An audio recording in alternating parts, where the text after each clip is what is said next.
বৃহস্পতিবার মাগরিব নামাজের পরে একটি দোয়া করুন, ইনশাল্লাহ আপনার মনে সব আশা পূরণ হবে, পেরেশানি দূর হয়ে যাবে। বিদেশে গেছেন, আসতে পারতেছেন না, আবার কেউ বিদেশের জন্য অনেকদিন লাইন দিয়েছেন কিন্তু যেতে পারতেছেন না, মনের আশা কবুল হচ্ছে না, ব্যবসা বাণিজ্য লস, সন্তান কথা শুনছে না, কোনো দিকে শান্তি নাই, যেদিকে হাত দেন সেদিকে অশান্তি। অনেকে বলে হুজুর এত আমল করি কিন্তু কবুল হয় না, কিন্তু কিছু কিছু সময় আল্লাহ দিয়েছেন স্পেসিফিকভাবে, ওই সময় আপনাকে আমল করতে হবে।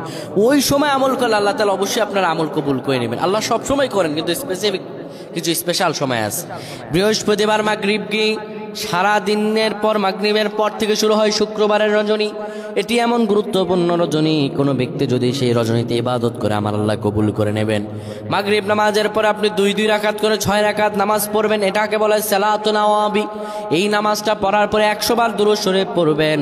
এবার দুটি হাত তুলে আল্লাহ তাআলার কাছে দোয়া করবেন, আমার আল্লাহ রব্বুল আলামিন আপনার সব দোয়া কবুল করে দেবেন, পেরেশানি দূর করে দেবেন, রিজিকে বরকত দেবেন, কপাল খুলে দেবেন, সব প্রকার দোয়াগুলো কবুল করে নেবেন।